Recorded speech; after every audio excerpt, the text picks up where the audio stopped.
Bem-vindos a mais um episódio do VeraCast, o podcast do Veracruz que conecta você a conteúdos relevantes para a sua saúde e para o seu bem-estar. No episódio de hoje nós vamos falar da importância dos cuidados que uma gestante deve ter, não só com ela, mas principalmente com o bebê que ainda está em seu útero. Outro assunto que vamos debater aqui é a cirurgia intrauterina e o quanto esse procedimento pode salvar a vida de muitos bebês. E para conversar com a gente, dois especialistas nessa área, a doutora Michele Marque, mestre em pediatria, bem-vinda. Obrigada, Marcela. E também o doutor Renato Ximenes, mestre em cirurgia fetal. Obrigada pela presença. Obrigado, eu agradeço, Marcela. A gente sabe o quanto a gravidez é um momento muito esperado e também de muitas transformações para as mulheres, né? Tem mudança no corpo, tem mudanças psicológicas, inseguranças, preocupações. É importante que a mulher seja acompanhada bem de perto, né, doutor? Sim, é um momento muito especial, muitas planejam isso e querem ter esse momento especial como casal, como família. É um sonho ter um filho, né?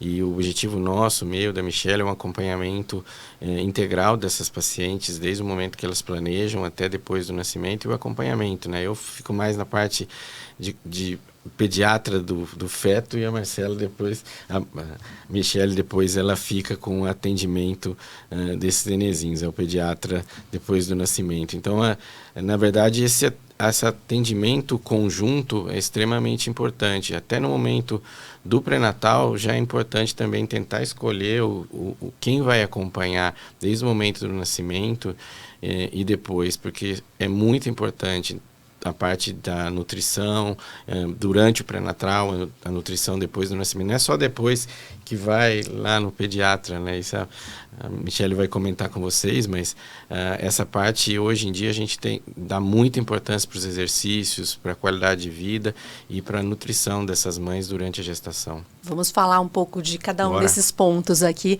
ao longo do episódio de hoje. Doutora Michele, imagino que seja uma lista de cuidados aí, tanto com a gestante quanto com o bebê. Cuidados que são fundamentais nessa época, né? Eu acho que durante toda a gestação a mulher precisa de um acompanhamento, então assim, logo que tem, né, que sabe que está grávida, acho que é importante já procurar o obstetra e começar a fazer o pré-natal, né? Então tem exames, tem um acompanhamento todo certinho para ser feito, né?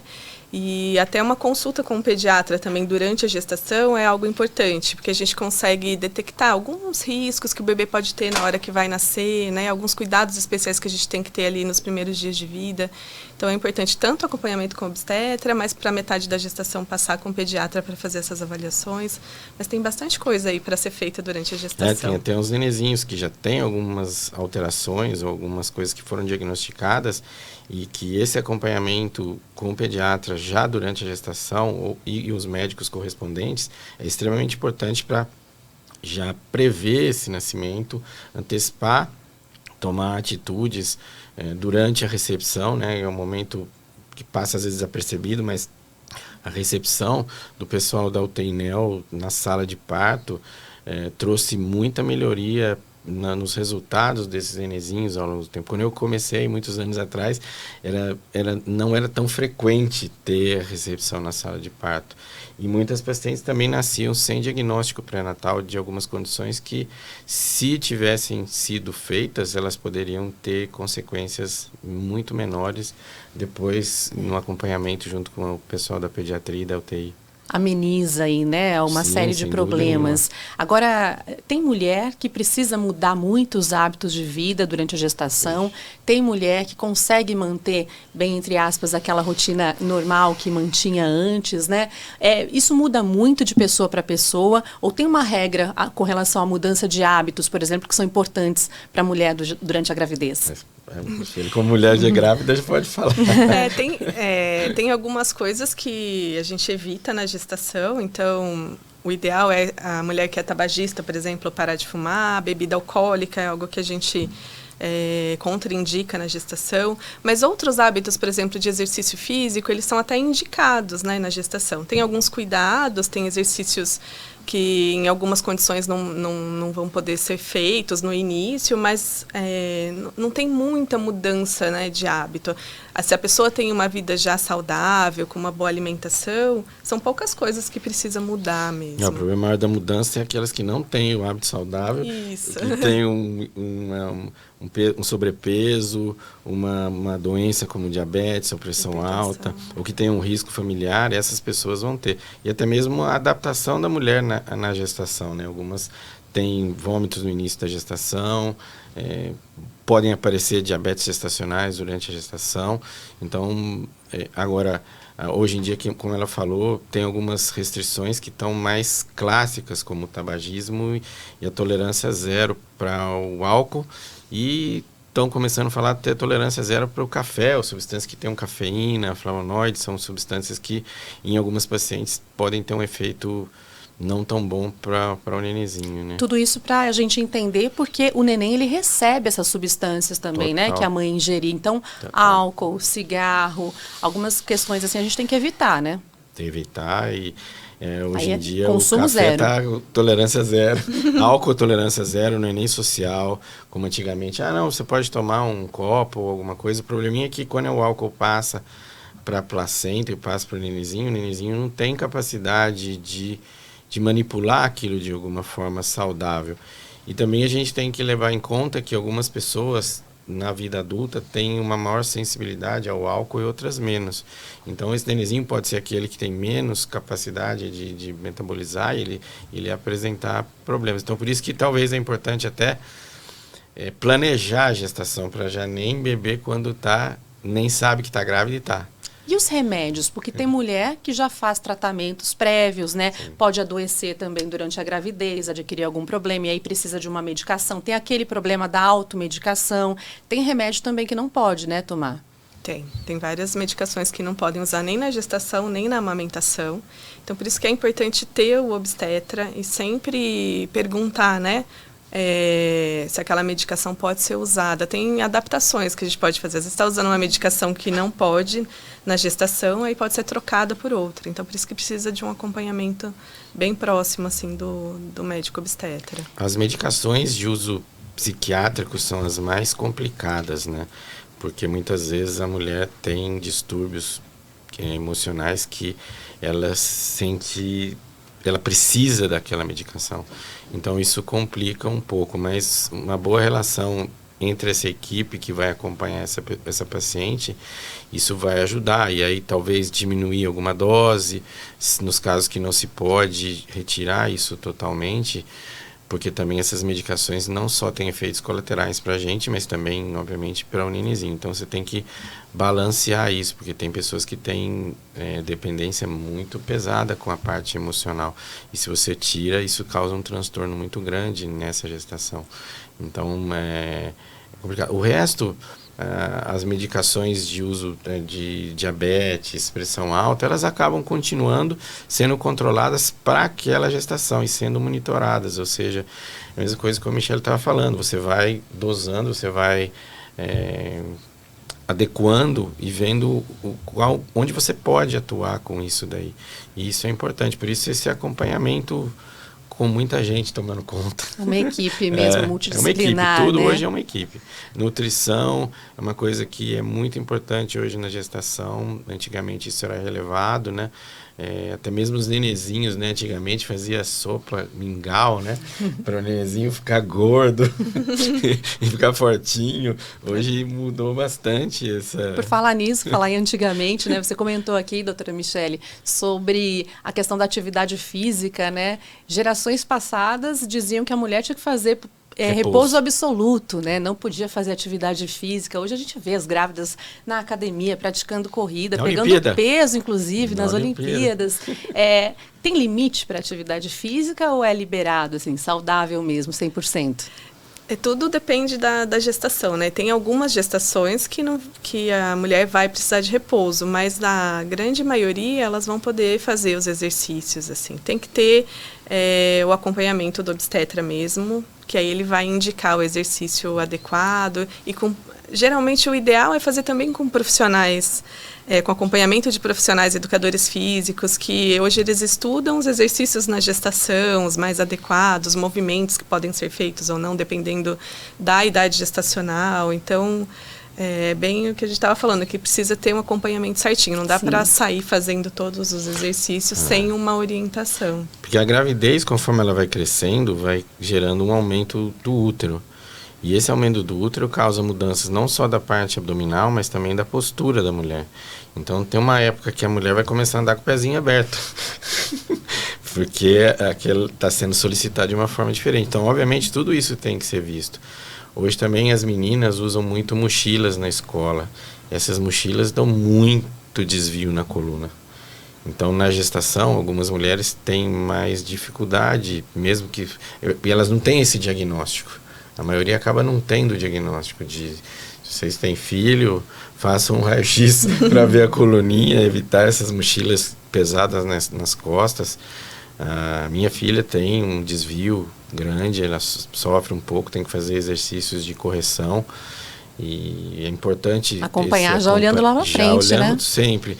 Eu acho que uma coisa que não tinha antigamente era isso, essa integração com o antes e o depois, né?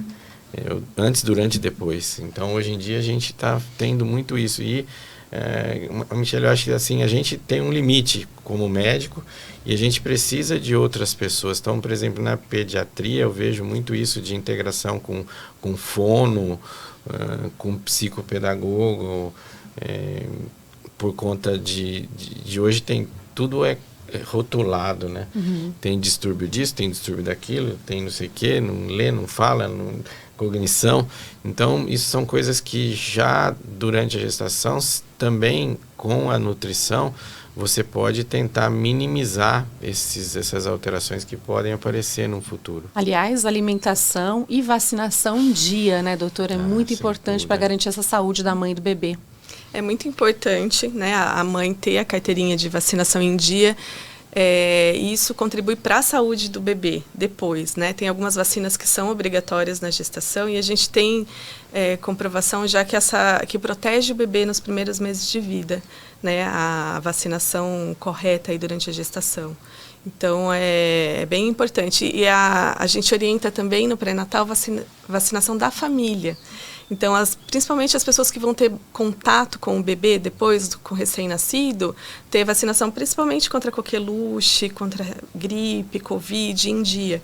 Porque o bebezinho nos primeiros meses de vida, ele vai receber algumas vacinas, mas outras ainda não, só a maior. Então, geralmente essas doenças, elas são pegas por contato. Então, os adultos que passam para o bebê. Então, todo mundo que está ali perto do bebê, se tiver a vacinação em dia, a gente tem uma proteção aí do bebê nos primeiros meses de vida. Isso daí que a Michele está falando, principalmente as mães que já têm filho. Esse filho vai na escola, pequenininho, traz um monte de bichinho para casa. Pega vírus, né? E traz, com as outras crianças. Traz para dentro.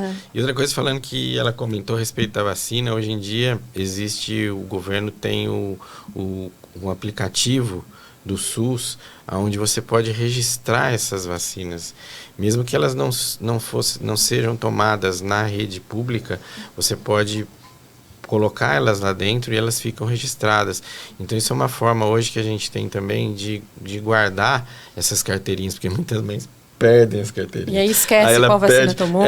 Esquece qual vacina tomou e não sei o que. Então, hoje em dia, a recomendação procurem fazer esse tipo de digitalização para que fique tudo mais fácil. Até quando for viajar, por exemplo, hoje do Covid, você tem o certificado digital internacional lá dentro.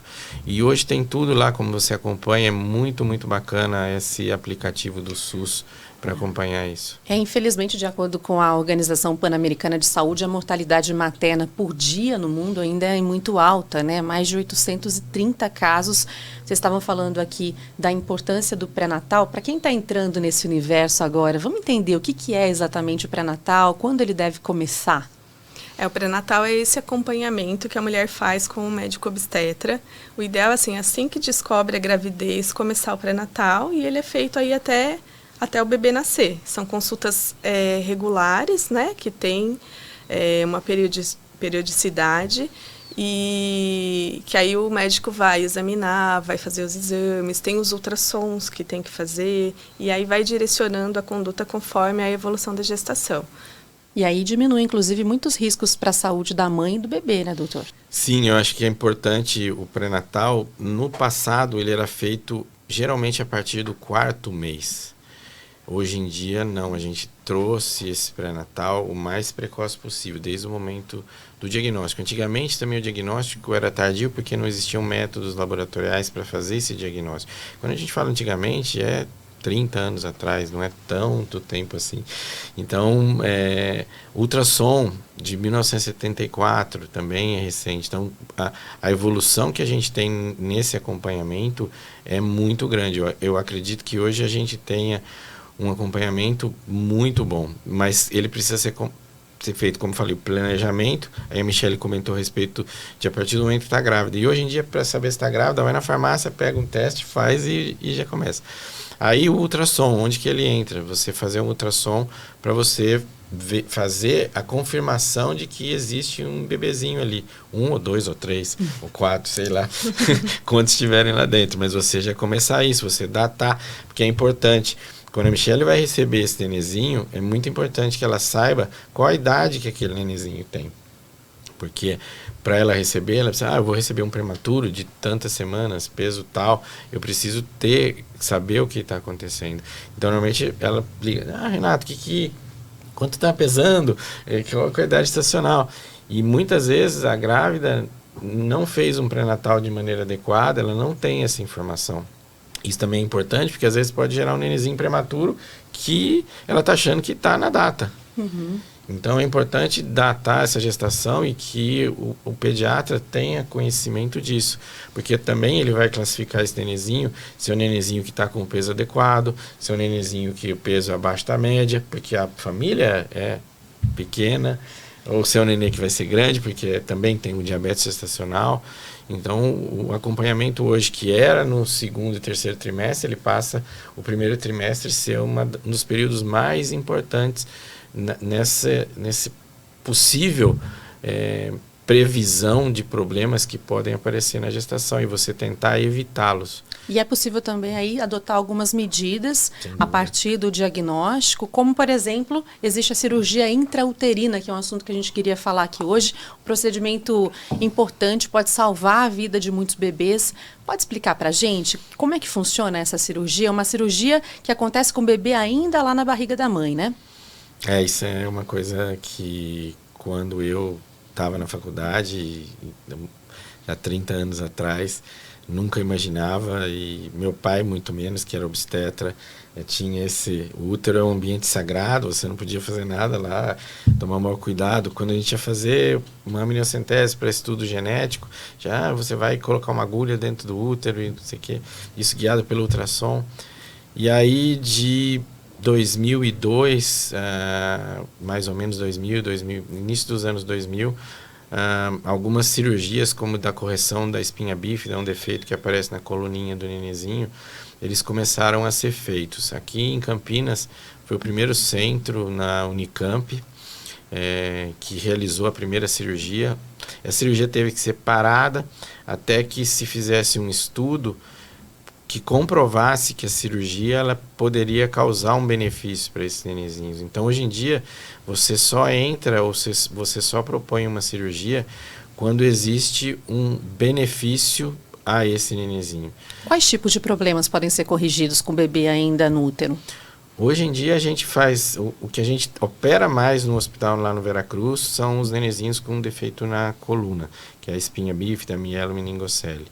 Mas também, nos últimos 18 meses, houve um aumento muito grande da procura dos casos de hérnia diafragmática congênita, que são casos mais dramáticos, são casos muito mais graves, e aonde a doutora Michelle e a equipe dela têm conseguido um resultado excepcional na sobrevida desses nenenzinhos. Porque esses nenenzinhos, se eles não...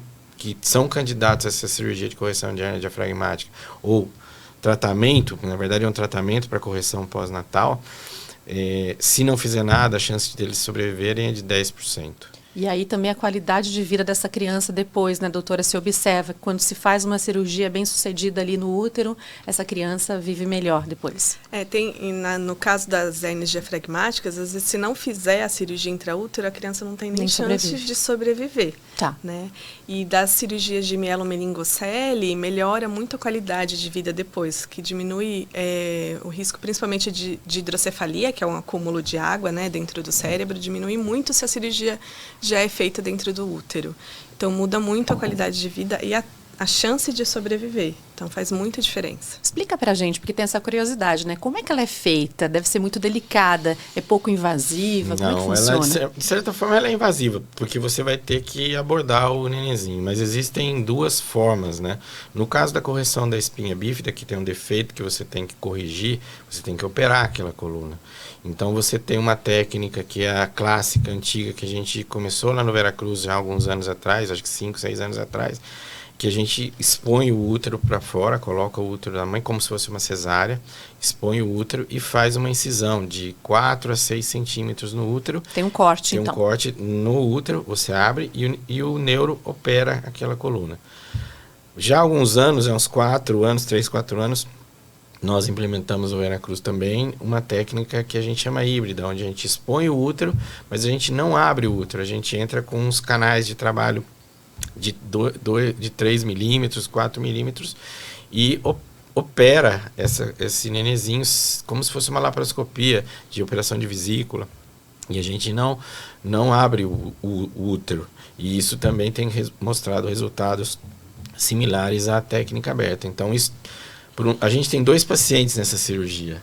Um é a mãe e outro é o nenezinho, né? Então, a gente tem que equilibrar bem o benefício tanto para o nenezinho quanto para a mãe.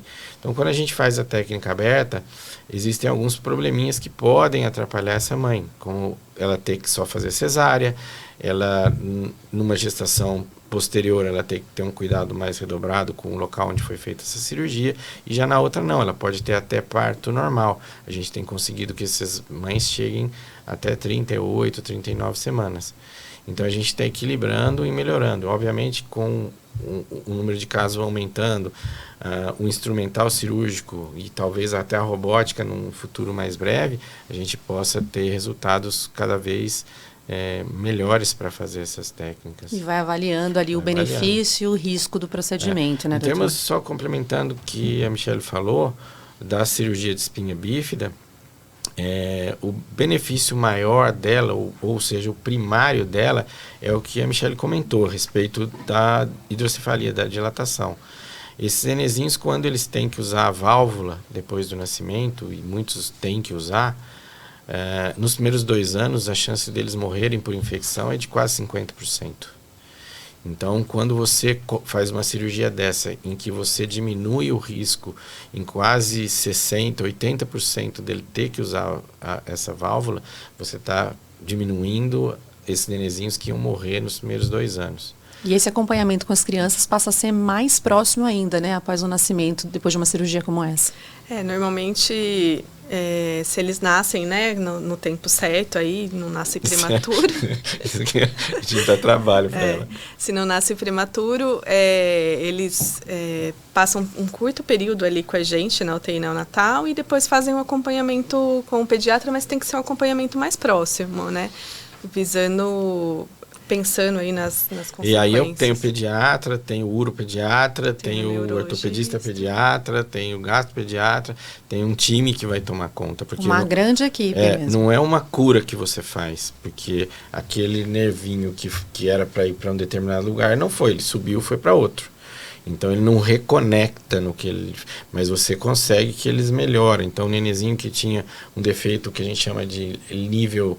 Você diminui 2 níveis, 2, 3 níveis é o benefício, que é andar, urinar, você consegue melhorar isso, que são os benefícios secundários. Não é o objetivo primário da cirurgia. O objetivo primário da cirurgia é sempre que ele não precise usar válvula e com isso a Michelle tem um acompanhamento mais tranquilo.